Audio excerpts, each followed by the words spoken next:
Bismillahirrahmanirrahim. Assalamu alaikum dear student. I am Samuel Hassan. We will discuss about new chapter number 5, circular motion. A body moving in a circular path is called circular motion. This is also two-dimensional motion. In chapter 3 and chapter 2, we discuss about one dimension and two-dimensional motion, but they are moving freely. And in two-dimensional motion, projectile motion, body move freely under the action of gravity, but in case of circular motion, which is also two-dimensional motion, in which particle move along the circle with respect to center axis, is called circular motion. In this chapter, we will discuss about also angular displacement, angular velocity, angular acceleration, and centripetal force, and related topics to the circular motions. First of all, we will discuss about angular displacement. Its definition is angular displacement is the angle subtended at the center of the circle by a body moving along the circumference in a given time is called angular displacement. ये देखें कि हमारे पास एक body है, ये क्या कर रहा है, दायरे में मूव कर रहा है। तो दायरे में मूव करते हुए इसका जो रेडियस है ये एक्स एक्सिस से और यानी कि सेंटर के लिहाज से और सर्कमफेरेंस के लिहाज से एंगल बना रहा है theta with respect to centre. इस एंगल थीटा को हम क्या कहेंगे, एंगुलर डिस्प्लेसमेंट। यानी बॉडी दायरे में मूव करेगा और जब इसका जो रेडियस है वो सेंटर के लिहाज से क्या बनाएगा, एंगल बनाएगा। इस एंगल को हम क्या कहेंगे, एंगुलर डिस्प्लेसमेंट कहेंगे। तो इसकी डेफिनेशन क्या होगी, द एंगल सबटेंडेड, यानी कि ये जो एंगल है किसके दरमियान है, सर्कमफेरेंस और radius with respect to its centre. और ये जो एंगल जो बनेगा इस एंगल को हम क्या कहेंगे, एंगुलर डिस्प्लेसमेंट कहेंगे। So I repeat it again, angle subtended at the centre of the circle and body is moving along the circumference in a given time is called angular displacement.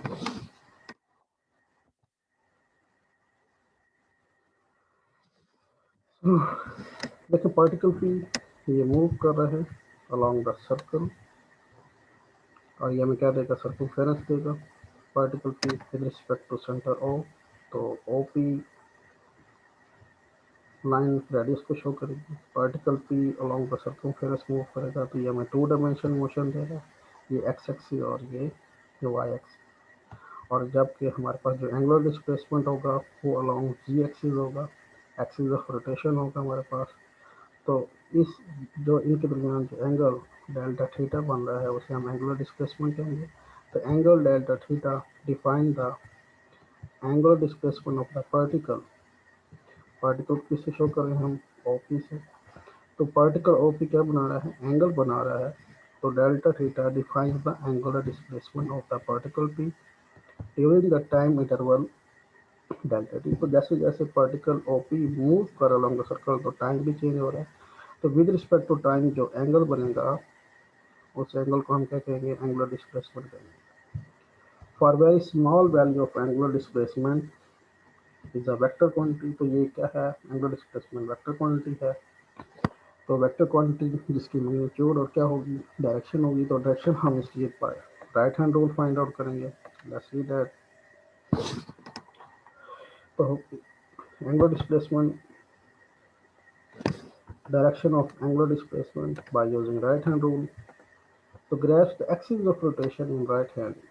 तो ये जो right hand से आपने क्या करना है, axis of rotation को क्या करना है, आपने ऐसे ग्रास्प पकड़ना है उसको। तो ये जो कर्लिंग फिंगर होगी ये हमें किसके बारे में बताएंगी, डायरेक्शन ऑफ रोटेशन के बारे में बताएंगे। कर्ली फिंगर किस डायरेक्शन का पार्टिकल क्या कर रहा है, मूव कर रहा है।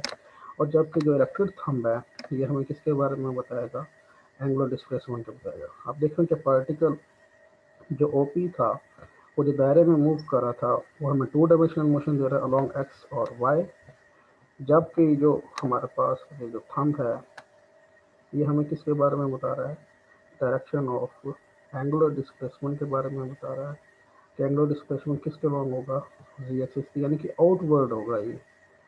तो अगर हम एंटी क्लॉकवाइज रोटेट कर रहे हैं तो एंगुलर डिस्प्लेसमेंट क्या होगा, पॉजिटिव होगा, अपवर्ड होगा, यानी कि आउटवर्ड होगा।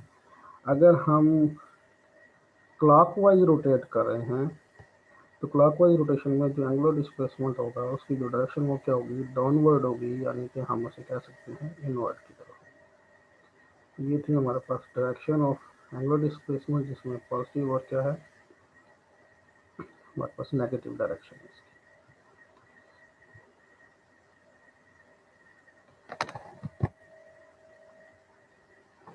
उसके बाद हम इसको डिस्कस करेंगे एक्स, इसकी क्या नाम है हमारे पास एंगुलर डिस्प्लेसमेंट के यूनिट्स की बात करेंगे।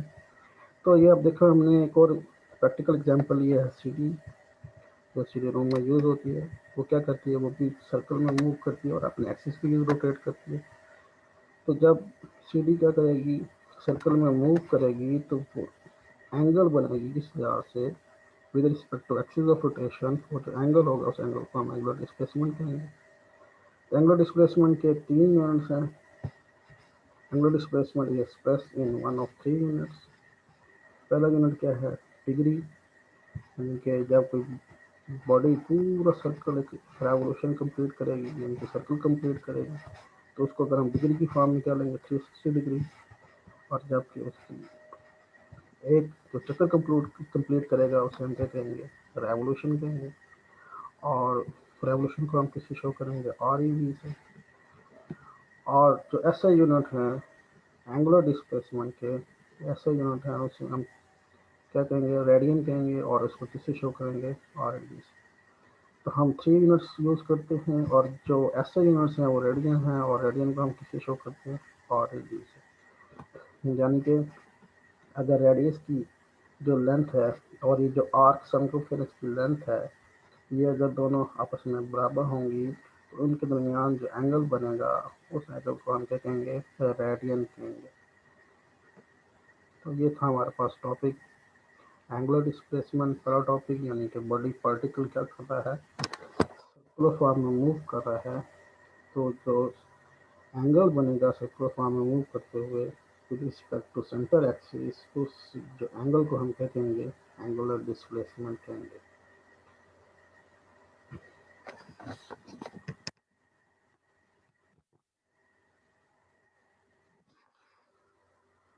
नेक्स्ट बहुत अहम शॉर्ट क्वेश्चन जो अक्सर दफ़ा पेपर में आता है वो है prove that S is equal to R theta. S is equal to R theta, इसको हम क्या कर सकते हैं, it is the relation between circumference distance, radius and angle subtended between the circumference and the radius with respect to center। तो ये हमारे पास relation है किसके दरमियान, सर्कमफेरेंस, रेडियस और एंगल के दरमियान। हमें पता है कि पार्टिकल जो है वो मूव कर रहा है अलोंग द सर्कल, और रेडियस इसके साथ क्या बना रहा है, एंगल बना रहा है। मतलब ये रेडियस है, सर्कमफेरेंस से सेंटर तक का जो फासला है, जो डिस्टेंस है, उसको हम रेडियस कहते हैं।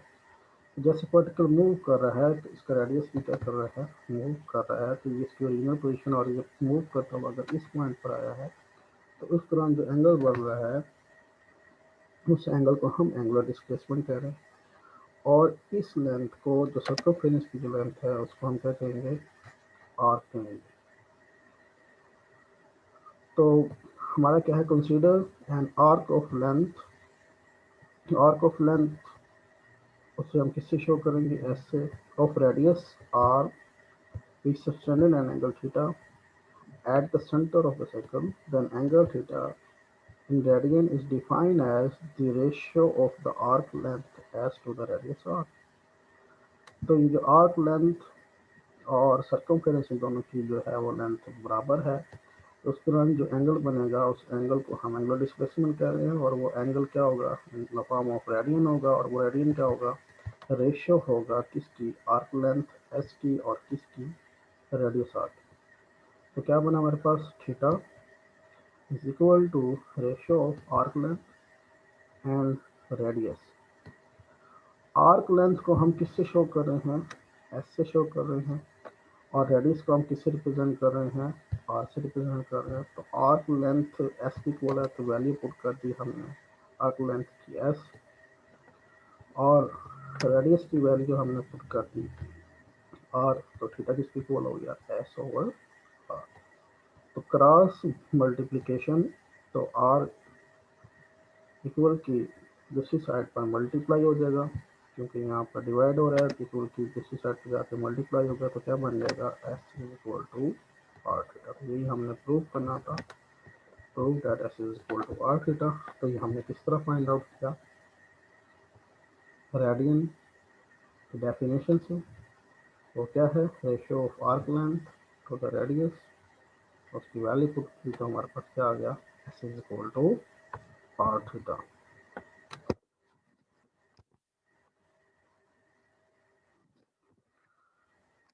Next, another very important short question. Prove that 1 radian is equal to 57.3 degree. Is very important short question. इसको प्रूव करना है हमने। तो प्रूव करने के लिए हम जानते हैं कि हमारे पास रेशो है, रेडियन जो रेशो है वो किसकी इक्वल है, आर्क लेंथ ओवर रेडियस। यानी कि हमने प्रूव किया था, यानी कि हमने जो रेडियस जो प्रूव किया था S is equal to R theta, और थीटा किसकी इक्वल आ गया, एस ओवर। एस क्या है, सर्कमफेरेंस। सर्कमफेरेंस यानी कि ये जो पार्टिकल पी ये मूव कर रहा है दायरे में, तो ये दायरे में मूव करता हुआ एक रेवोल्यूशन कंप्लीट कर रहा है, और ये किसके बराबर हो गया, 2 पाई, पूरा एक्सकल पूरी एक रेवोल्यूशन 2 पाई, और साथ इसका रेडियस आर। तो सर्कमफेरेंस किसकी इक्वल हो गया, S is equal to 2 pi R, क्योंकि हाफ सेमी सर्कल पाई के बराबर होता है। तो ये दूसरा सेमी सर्कल, तो 2 पाई हो गया, और ये साथ इसका रेडियस, तो एस किसकी इक्वल हो गया, S is equal to 2 pi R. तो क्या बन गया, for one full rotation theta किसकी इक्वल हो गया, एस की वैल्यू पुट कर दी आर्क लेंथ की, कंप्लीट रोटेशन की बात कर रहे हैं, रेवोल्यूशन की बात कर रहे हैं। तो एस किसकी इक्वल हो गया, 2 पाई, वैल्यू पुट कर दी एस की, तो क्या हो गया, theta is equal to 2 pi R over are.